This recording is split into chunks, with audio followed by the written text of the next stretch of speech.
Here we go. All right. We are here on a Friday night. Been having some tech issues tonight. So I had to switch over to my laptop. So hopefully this all goes well. I'd hate to waste my guest time. But if you're brand new to the show, this is episode number 240 of Shut Up and Grind with your host, yours truly, Robert B. Foster. So this show is all about overcoming obstacles. It's about defying the odds. And I've had my own personal share of that these last 3 months. But you know what? The show must go on. I got to show up and I got to present these guests to you all so you guys can get inspired by their stories and maybe help you get through your own mess. Because I don't sit up here acting like my life is perfect or I haven't made mistakes, because I definitely have. But we are here to focus on how to get what you want out of life. And so if that sounds great for you, please stick around. And I got to remember I have my laptop and not my desktop. Right? And just stick around to the end because you're going to get a lot of great information out of this. And if you're joining me over on YouTube, please subscribe to the channel. If you're joining me on Facebook, please like and share. And without further ado, let me bring in my guest who's going to help me have this conversation. So let's welcome David Richman to the show. Well, hello, Robert. How are you?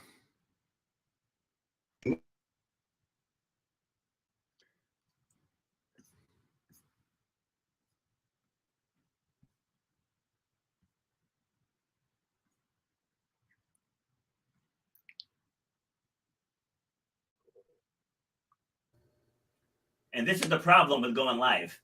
All right. When things happen, you can't go back and edit it out. It's all good. I'm happy, and we all got our problems, don't we? Yes, we No big do. deal. No big Yes, deal. we do. All right, so where are you joining me from? I'm actually sitting in beautiful Las Vegas, Nevada right now. Las Vegas. Nice. Is that where you're from, or you're traveling? That's where I live. I split my time between San Diego and Las Vegas, and Okay.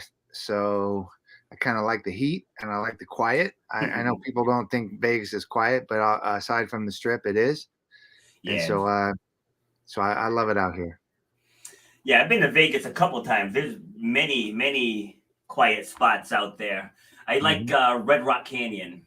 Really Ah, nice over there. gorgeous, Yeah. gorgeous there. So I do a lot of outdoor athletics, right? A lot of endurance events, and Yes. I kind of prefer to train in the heat, and I like the open roads here, and no place is super safe when you're biking and running and all of that. No place is like avoid problems, but I just Yeah. it's very quiet here. I really like it. Wide streets, endless Yes. endless trails, and I mean, how could you not love Red Rock? That's beautiful up there. Yes. Nice. Really nice out there. Hmm. All right, so let's dive into the main topic. So, how to focus on what you want out of life. So, how did you get yourself to doing what you're doing now? Ah, boy, that's a long story, but basically, the first step of it came through a conversation with a friend of mine, and I had been at a pretty low place in my life. I was married to a woman who was very violent, alcoholic, not happy. I was stressful. I was overweight. I was a smoker. I was pretty successful in business, had some good friends or whatever, but I think I kind of lived my whole life, Robert, kind of like head down, so I could Yes. make sure I found enough problems to try to solve, and Mm. head down, like didn't really interact with the world in a real positive way, and I kind of looked to other people for my validation, and I really wasn't in touch with who I was and who I wanted to be. And at this low point, I had this buddy of mine, and I he and I had this conversation, and I was just like, Chris, man, I got to tell you, dude, I'm like tired of all this crap that's going on. It's just like, oh, why does this keep happening to me? And he stood up and he goes, David, he goes, are you kidding me, dude? I'm tired of this. Like for years, I've been hearing this from you. He says, and you only hear what you hear when you hear it, right, Robert? Yes.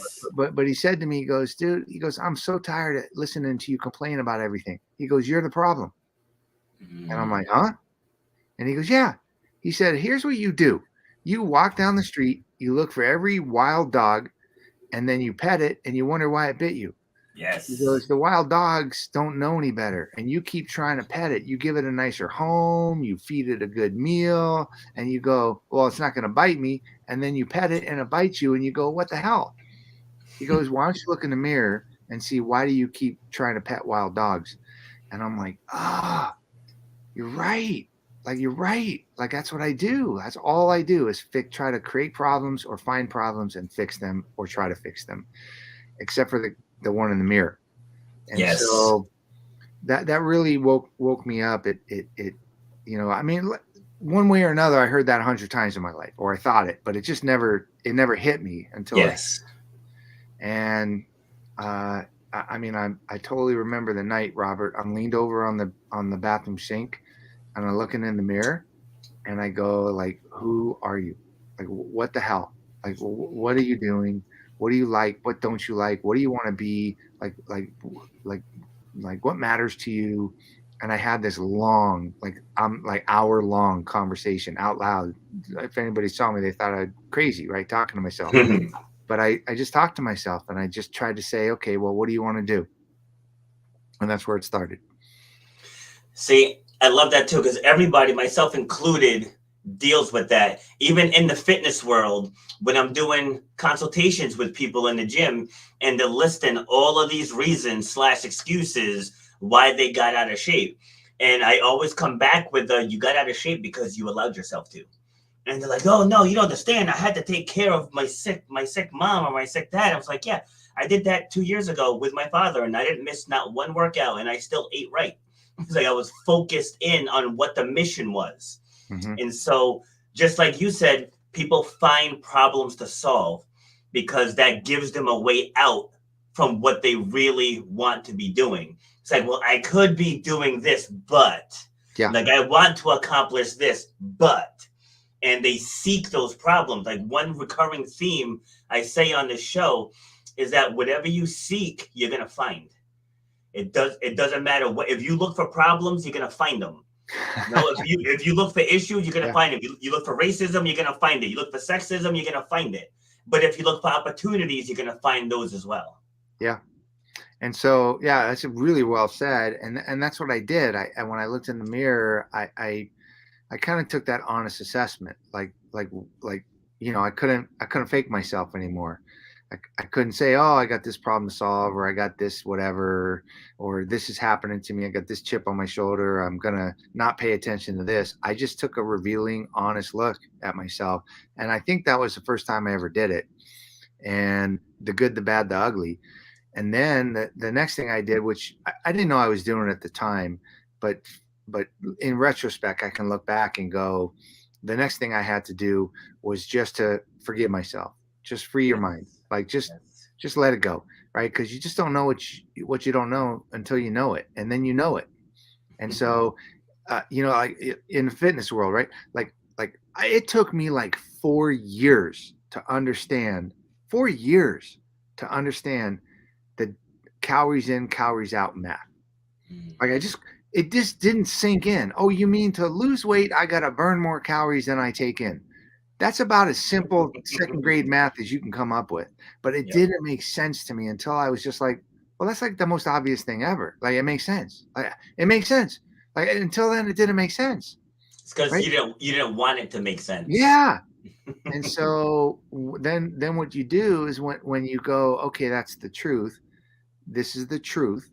Then you go, I forgive you. I forgive you for not knowing. Like just move on. Like don't carry it as a burden. Don't be ashamed. Don't hide from it.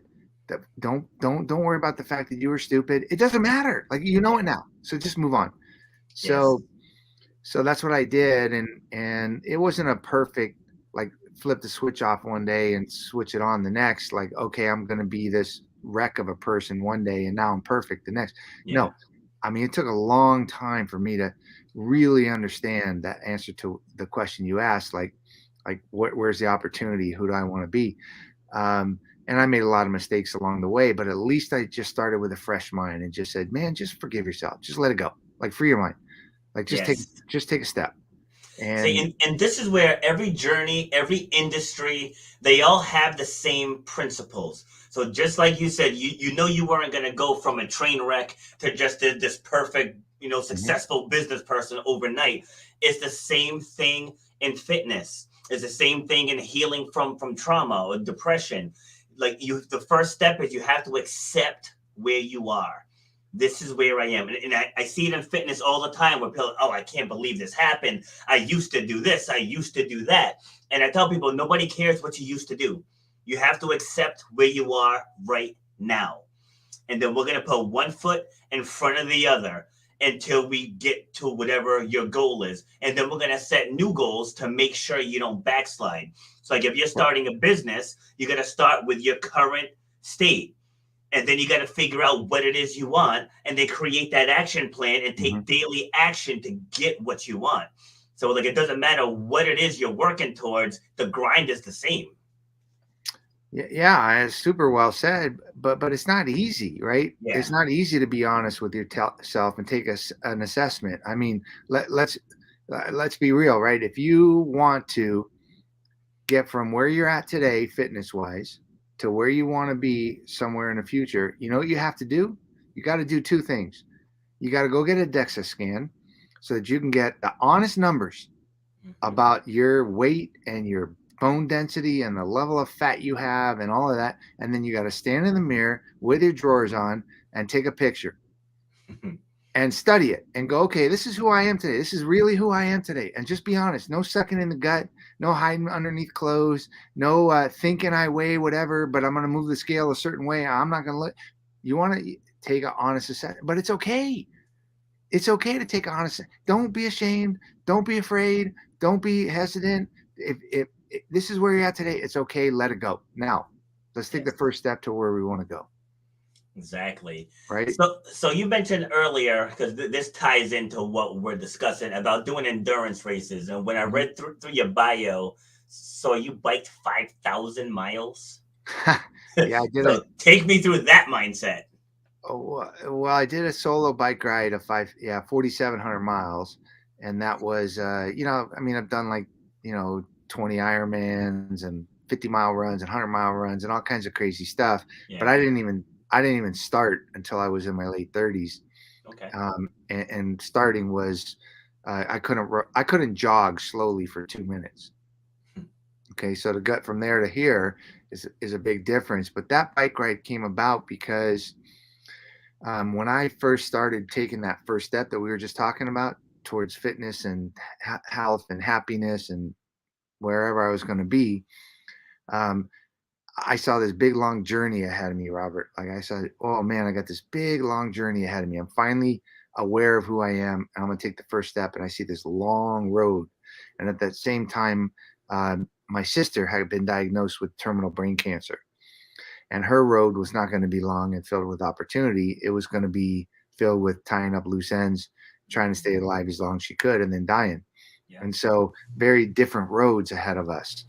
And it led me to write my latest book, which is Cycle of Lives, where I talk to a bunch of different people about their emotional journeys with cancer.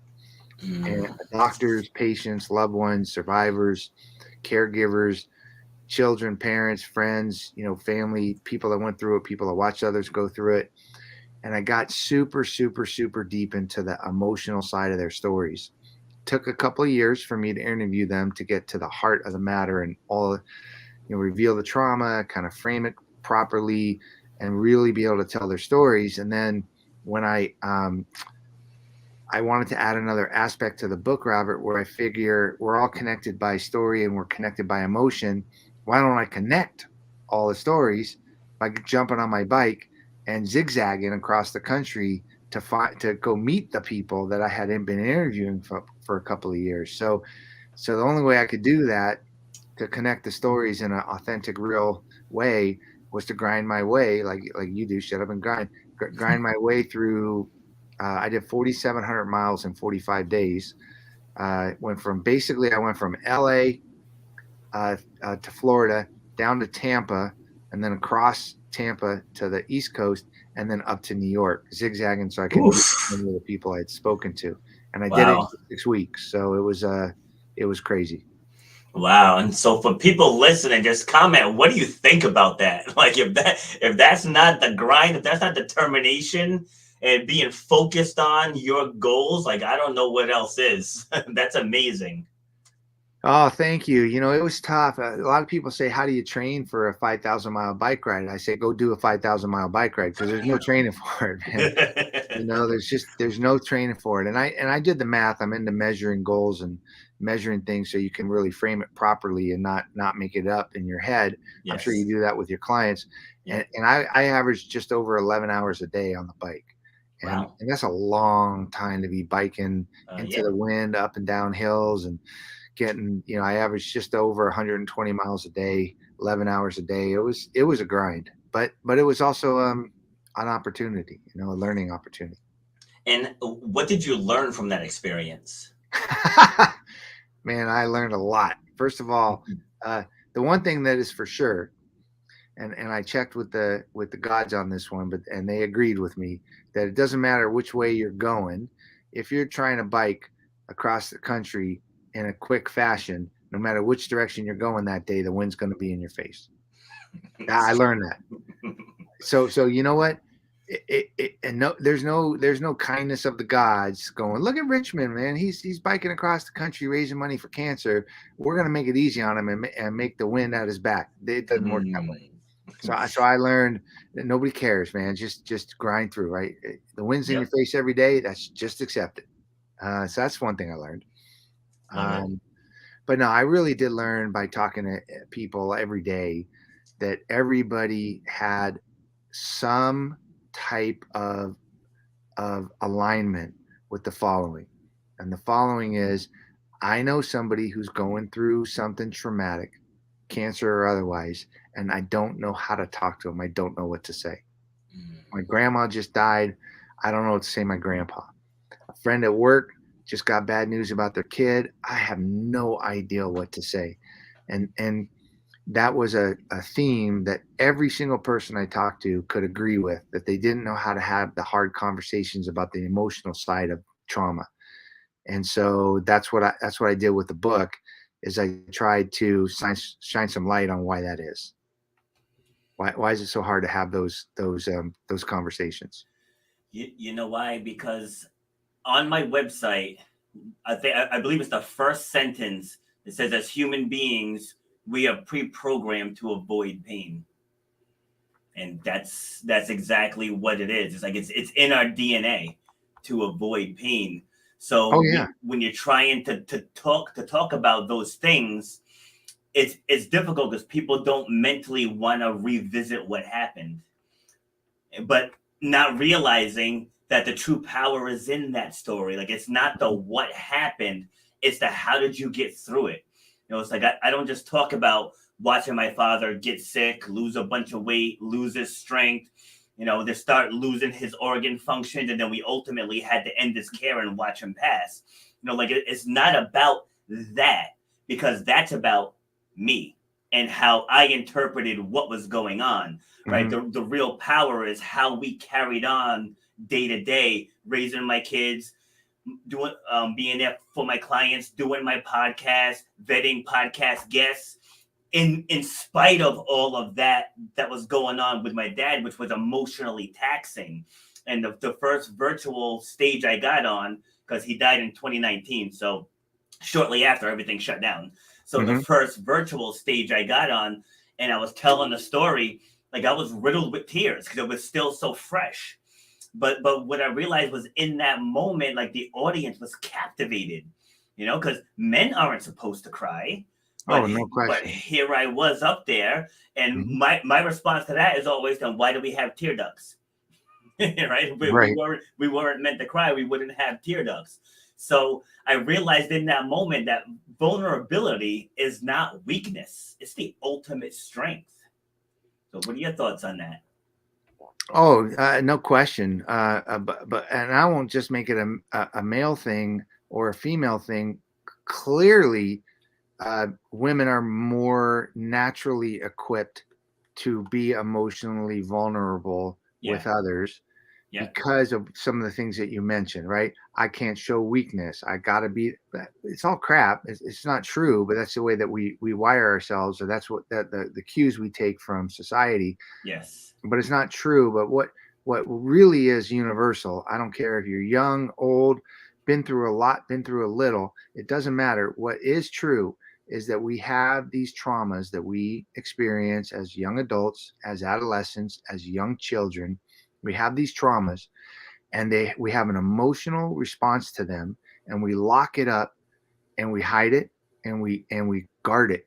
We keep it inside, and we guard it, and Yes. we don't know how to deal with it, because we don't want people to abandon us. We don't want to look like an idiot. We don't want to be ashamed that we didn't do something to prevent somebody from hurting us, or whatever the thing is, and we Mm. just protect it. And later on in life, when we hit real traumas, like real hardcore big adult like traumas, we're just not equipped. We're used to hiding those emotions. We're used to locking them up, and we Yes. just don't know how to deal. And so what happens is people just don't, they self isolate, or they don't know how to have a conversation with themselves or with others, let people in. So I'm sure when you were going through things, you probably experienced some amount of abandonment, because people were like, oh man, I know that Robert's going through some stuff, but shit, I don't know what the hell to say to him, right? I don't want to say the wrong thing. I don't want to say something stupid about what's going on with his dad, and then I'm going to sound like a big jerk.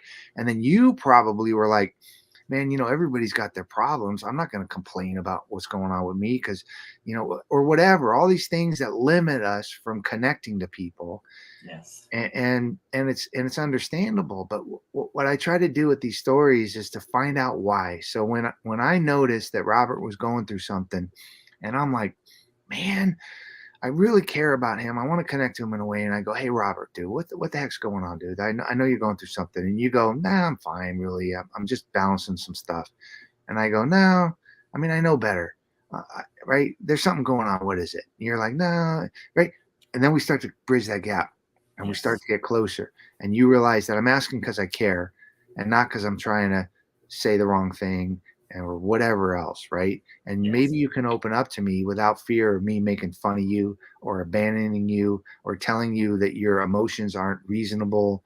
I'm not gonna go, really? Get over it, dude. Like, right? Like, Mm. oh, I got my own problem. Oh, your dad's dying, dude. You should see. I got to take my dog to the vet tomorrow. That's hard, and right?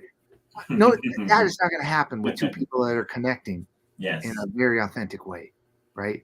And Yes. and so what I try to do with these stories is to understand what people have gone through and what they're going through, so the reader can look at Robert's childhood, the traumas, the high points, the low points, and frame it properly, that I could identify with a guy like you. And maybe if I run into somebody like you that's got a problem, maybe I can be empowered to start a conversation and connect with you in a deeper level. And Yes. that's what these people opened up to me in such a way that allowed me, I think, to tell these pretty evocative, inspiring stories that people could connect to. See, and that's the whole premise of this show as well. Because when I first started this, people thought this was just going to be talking about fitness. And not knocking fitness. Obviously, it's a very, very important part of life.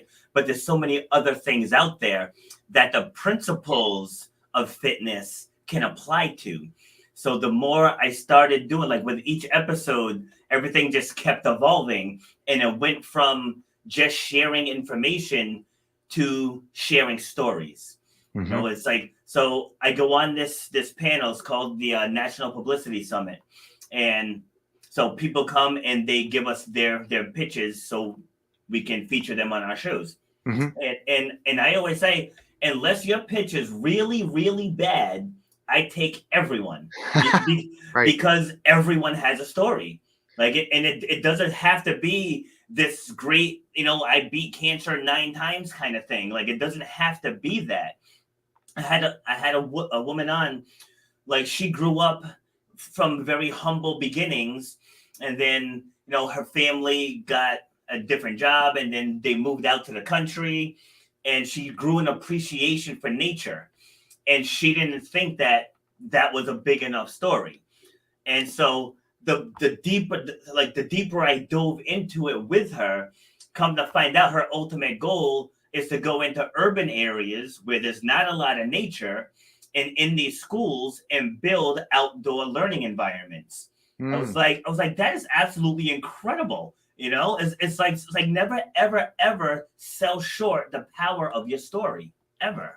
Yeah, that's beautifully said, and that's part of the thing that that drove me to write this book is you many times, anybody listening, many times have walked up to somebody and even somebody that you respect, and that person says to you, "Hey, I have some information for you. Do you got a minute?"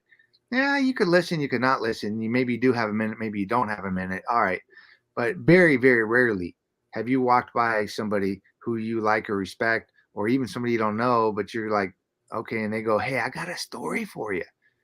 When do you ever go, nah, I don't have time? Like, yeah, it's not, Yeah. yeah. Right? You always want to hear a good story. And I Yes. feel like we're all connected by story. But the problem is, and like what you said, is we like to discount it. And every single person I spoke to, Robert, every single one absolutely definitively said, I don't know why we're talking. All right, I'll talk to you because my story's not that interesting. Yes. Everybody discounted it. And I'm talking Mhm. about people that had stories that would literally 5 years later, never the emotional side of what they told me has not lessened in 5 years because I can't wrap my brain around how amazing their story was in certain aspects. And that person said to me, "Yeah, my story's not that interesting." And so we tend to discount because we're just living our lives. But Yes. but everybody's got a story, and I honestly, if it's authentic and it's real, and you connect with people in a deep level, then we can take something from everyone's story. You just got to find the right time to understand what's behind that thought of. You never know what people are going through. You never know what they are going through. And if you give each other a safe space to kind of figure that out, you're going to take something remarkable from everybody's story. Yeah, and to further illustrate that point, that's kind of like here in Rhode Island. So Rhode Island is super small. Like top to bottom is 45 miles, Yeah. right? East to west is 35 miles. So Yeah. it's very small. You can get to the beach, you can get to the hills, you can get to everything in such a short amount of time. But for those of us that live here, we take all that for granted. You know, like if we're in traffic for 10 minutes, we're honking horns. It's like ridiculous. So Right. whereas you know, you go to New York, it'll take you half an hour just to get on the subway, let alone the Yeah. travel time, you know? Right. Right. But it's like we're so spoiled here. But then tourists will come here, especially in the summer, and just rave about this place. And it's like they're raving about that.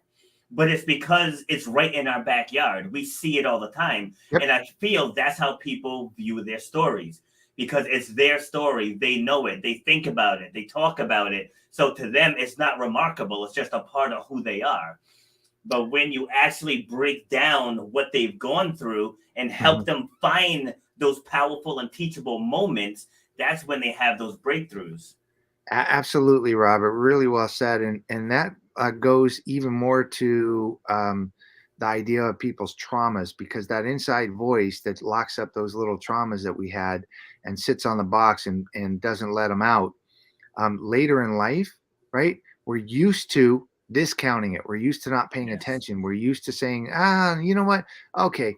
I mean, this is our inside voice, right? Yeah, you know what? My mom used to beat me up when I was a kid, but whatever. I mean, I'm past it, Yeah. right? Is what it is. Because you that's the inside voice that you said, don't pay attention to that. Don't deal with it. Don't let it affect your life. Don't be vulnerable. Don't let people know you're ashamed that you didn't do more. Don't right? Don't talk about it. Don't be weak. Don't show right. We tell ourselves inside, just box it up, dude. It's nothing. And then later in life, we don't know how to deal with it. And Yes. so, my story's not, you know what? It's no big deal. Right? Well, yeah, it is a big deal. It's a very big deal. Yep. And, Yeah. and yeah, Go ahead. no, I was just No. going to say that's what it is with especially with trauma is we have this inside voice that protects it. And when later in life, when I said, if I would say to you, hey, something's going on, and you go, no, I'm fine. If we have a safe space to connect in a way where you're going to talk to me, really talk to me, and I'm going to really listen to you, maybe you're only saying you're fine because you're afraid if you tell me something that I'm going to laugh at you, or that I'm going to embarrass you, or that I'm going to abandon you, or maybe you don't want to look stupid or feel weak or feel vulnerable. And so um, I wanted to shine a light on these traumas that we could all identify with, and have empathy for and compassion for, and really feel, so that we could go, oh, that's how it affected them later in life when they were an oncologist, or that's how it affected them when they were a critical care nurse, or when they watched their spouse die, or when they watched their father die, or their child go through something very difficult. Um, Now we can, uh, have a deeper understanding and connectivity potentially. See, and that's where we talk about the major abilities. So, like the first one is availability, because if you're not available, you can't do anything.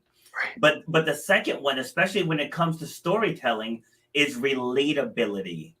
It's like you don't have to go through the exact same thing for it to be relatable. Mm-hmm. So like when I've had 7 surgeries, so we can pick any one of the 7, that there was a process I had to go through to pick up the pieces and move forward. Like if you get fired from your job, there's a process you have to go through to pick up the pieces and move forward. If you end a relationship, if you have a strained relationship with a child or a loved one, like it doesn't really matter what it is. If you're in an abusive relationship, there's steps you have to take to move forward. And it's in those steps where you have the power to save and or transform someone else's life. So by telling your story, it becomes bigger than just you. You know what I mean? Absolutely, man. Absolutely. Yeah, I'm nodding at everything that you're saying, because that's what I found. I didn't know that going into this project. Yes. I didn't know that. I didn't understand the true depth of some of the things you just mentioned. I didn't know the true depths of what people went through and their coping mechanisms and the way that they protected their today self from their previous traumas. I didn't know all that. Yes. And I also probably jumped to some pretty quick conclusions about the way people are or what they've gone through. I remember one guy I spoke to. He was the chief medical officer for a very, very, very large health plan. Okay, a very, very large health. I mean, this dude was a major, major executive. Before that, he was a doctor. He was a surgeon and a doctor. And I'm sitting there going, man, I am not qualified to talk to this dude, because I mean, this guy has accomplished life, right? He's accomplished life. And as I'm getting into his story, I find out that he's one generation away from having worked in the fields like his parents. They came over from Mexico during the Bracera program, right? And also, he made his career, having gone through a horrible divorce, having one child. He had two children, but one child with a host of very, very serious disabilities. And he was the primary caregiver. And even so much so that at one point he was at such a low point that he had to dig through, in his adult life with 2 kids at home, being a doctor, he had to dig through the sofa looking for coins so he could Wow. put gas money together to go pick up a paycheck. And I'm just like, man, like how would you, what? I Mm. had no idea. I just assumed that guy wouldn't understand what the little guy's going through. Are you kidding me? He's so much a little guy, it's not even funny, right? And so you just don't know what people have gone through, or what affects them, and what, until you just sit down and talk to them. And if you're lucky enough, like I was, you get enough people that open up to you in a way that allows you to shine some light on the human experience. And when I think about like somebody that's got it great in my head, I think, oh, that person has it great. I go, nah, Dr. Cruz had to dig through his couch looking for coins. This Exactly. person might be doing the same thing, right? I mean, I don't know that, right? Yep. Or when I So think they got true. it terrible, are you kidding me? Maybe they're the happiest person alive. Just because I think that's terrible, maybe they think it's the greatest thing ever. Who am I to say, right? It's true. So it does open your mind up to the possibility that there really is way more behind the thought we don't know what people are going through, than that, than just the surface, for sure. Yes, sometimes people who have it together on the outside are the biggest train wrecks, and the people who look like the biggest train wrecks have it together the most. Yeah. Yeah. And that stems too from just being in touch with your authentic self, like just knowing who you are. Like I've said this before on this show, I had a speaker coach tell me that if I want to be taken seriously as a podcast host, I can't be showing up in a tank top. And I was like, but I'm a gym owner. It's Right. like this is what I wear. I don't wear three-piece suits. You know what I mean? Like I don't wear ties. Like I wear tank tops and shorts. Right.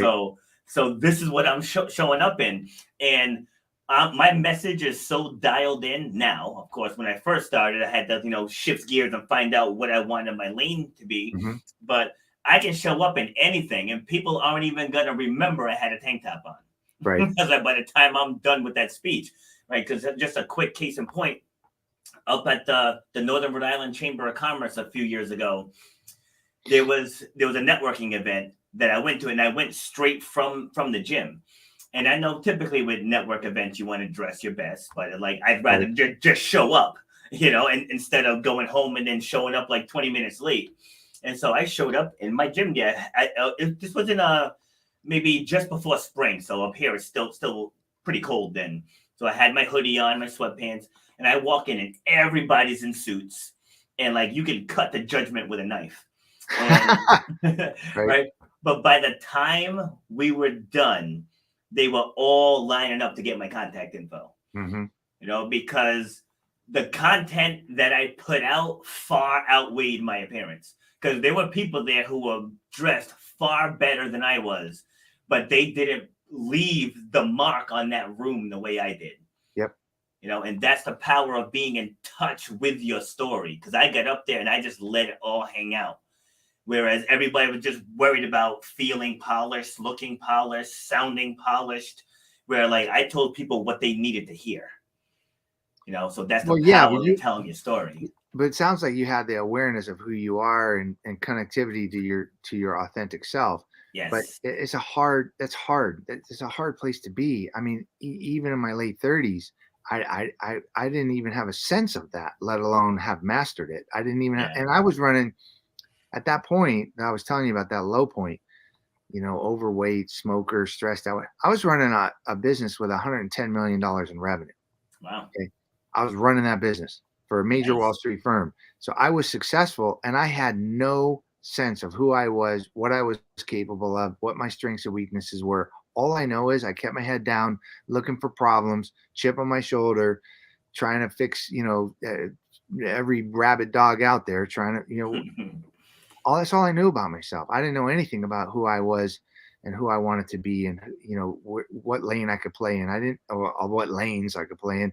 I didn't know any of that, and Yeah. so it's hard, man. It's hard to take an honest look at yourself. It's hard to have connectivity to who you are, and especially if you're carrying around a lot of trauma.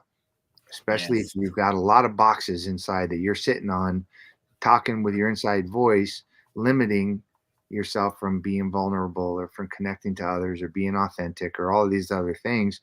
And man, I'll tell you, once you start opening up those boxes and dealing with that trauma, yeah, you can come to some good conclusions and move on and move forward. So it took me a long time to even begin that process. And so I have a respect for people when they go, yeah, I never ever really talked about this. I go, I can understand that.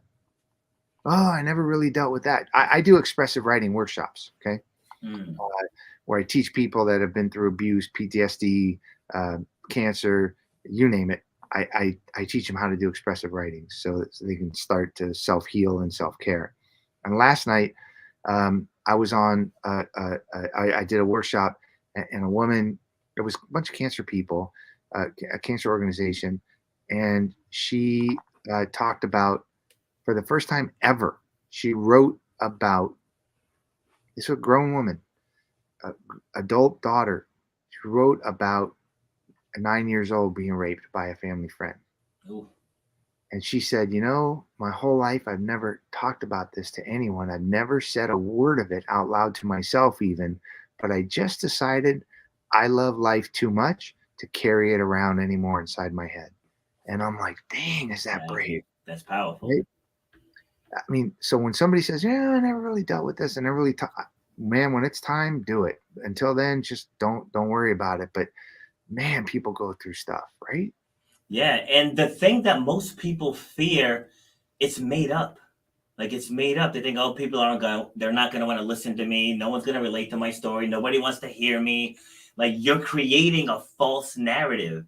It's like you don't know this because, like I said, I switched this show into storytelling, and we're heard in 44 countries across 6 continents. Mm-hmm. You know what I mean? Because Right. people want to hear other people's stories. It's like, okay, great. You got the $1 million business. You got the fancy car. You got the fancy house. And, the kids are in private school. People don't relate to that. But Mm-hmm. if you tell them that you started out flipping burgers and then you started designing software as a side hustle, and then next thing Microsoft came and bought your company, like people want to hear that at one point you struggled. And that goes back to earlier when I said that the second greatest ability is relatability. Mm-hmm. So people are going to relate to the messy part of that story, and then they'll appreciate what you've accomplished. Yep. Because if they just look at what you've accomplished, they'll be like, that's privilege.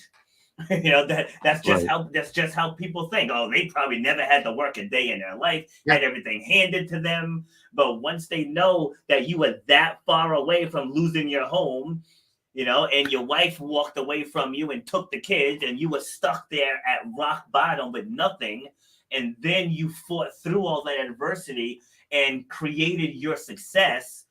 People can jump on that story and follow it along with you. Mm-hmm. So, like, telling your story is absolutely everything. Because I do something similar to what you do. You do expressive writing. I do it through storytelling. So I take Mm-hmm. people, I help people take that mess and then turn it into a powerful message. Mm-hmm. So it's powerful. All right. So for these last few minutes, Yeah. just tell me what you got going on. Tell people. I mean, I have your contact info in the description, but just tell people where they can get in touch with you, where they can get your book, all that good stuff. Sure, I appreciate that, Robert. So I have a couple of books that are for general public. Some I wrote for the industry, but in general public, one's called "Winning in the Middle of the Pack," which basically just speaks to some of the lessons learned and that are parallel between running 100 miles and running $100 million business. There's a lot of parallels, and so I tell a story about endurance athletics and about life and about business, and then I kind of show the parallels. And the winning in the middle of the pack thought is just like, don't worry about anybody else. Nobody's really watching the people in the middle. Just do it for yourself, even if it's being charitable and doing things for other people. Just what just worry about the person in the mirror, or fulfilling what the person in the mirror should be doing, and not worrying about what everybody's thinking about. Yes. It's a good book. It's a real fun book. And then this latest one, Cycle of Lives, again, it's about trying to empower people with a few extra tools for how to relate to people that are going through difficulty, and how to start hard conversations. I think there's great stories and amazing, inspirational, optimistic stories. Some of them are heavy, but who's living a life where they don't have parts of their life that was heavy.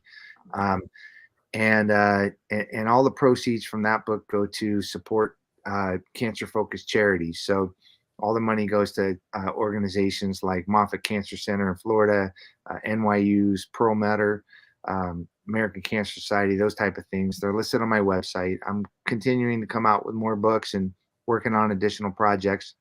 And they can find out information on me. Just look up David Richman, wherever books are sold, Amazon, whatever, and or go to my website, which is cycleoflives.org. Love it. All right, give me some final words. And I'm never short of words, Robert. Guys like this, I'm never short of words. You know what? I would say that you and I both talked about that kind of like that letting go and just forgiving yourself. So if you are able to take an honest assessment, like you do with a client who walks into your business or walks into your gym, and you go take an honest assessment, and if you can just let it go and free your mind and just go, okay, I want to lean in. Then the next step is just learning, right? Just learn. You don't have to have any answers. You don't have to know anything. No, there's no expectation, just learn. And I love the idea of what athletics gave to me is it gave me a place to learn. And it didn't give me anything other than a place to learn. And I've learned a million lessons doing Ironmans and 5,000-mile bike rides and 100-mile runs and stuff like that. But not just lessons about that, lessons about life. And so if you're open to whatever kind of transformation you want to make, if you can be honest with where you're at and then let go and just free your mind, then the rest of life becomes a learning experience. And how great is that? It's awesome. Great way to end right there. Solid words of wisdom. David, thank you. This was a great conversation. I love the unscripted stuff because it always just flows. Like every guest I bring on, it like the conversation just flows. And we covered everything. You dropped a whole lot of golden nuggets, and I'm pretty sure that the listeners are going to get a lot out of this. So again, he gave his contact info. You'll find it in the description on all of the platforms, because obviously this is live on Facebook and YouTube, but it'll be on all of the podcast platforms. And I just thank you for taking the time. And I'll be in touch with your publicist. I don't even know where she found me from, because I got a random email from her about you a couple months ago. Yeah, we have a whole team that looks for people like you, because I think we are going to end up being able to connect in a real way. Nice. And so whether I find it, she finds it, somebody else on the team finds it, we go, oh, you know what? This person might be cool. You got to reach out. So we just work as a team to do that. Love it. Yeah, because I have another all-star panel coming up soon, and I'm going to keep you in mind for that one. Keep me in mind. I don't know if I'm an all-star, but I'll be on a panel. Now, you definitely gave an all-star performance here today. So thank you very much. Like I said, and I'll be in touch. Thanks, Robert. All right, take care. You've been listening to Shut Up and Grind. We hope you've gotten some useful and practical information from this show. Robert has over 20 years experience pouring his knowledge and expertise at many events in the service and fitness industry, as well as secondary schools and universities. He has a true passion for helping others break through the barriers that are holding them back. To book Robert B. Foster to speak or to reach out, go to robertbfoster.com. Till next time, shut up and grind.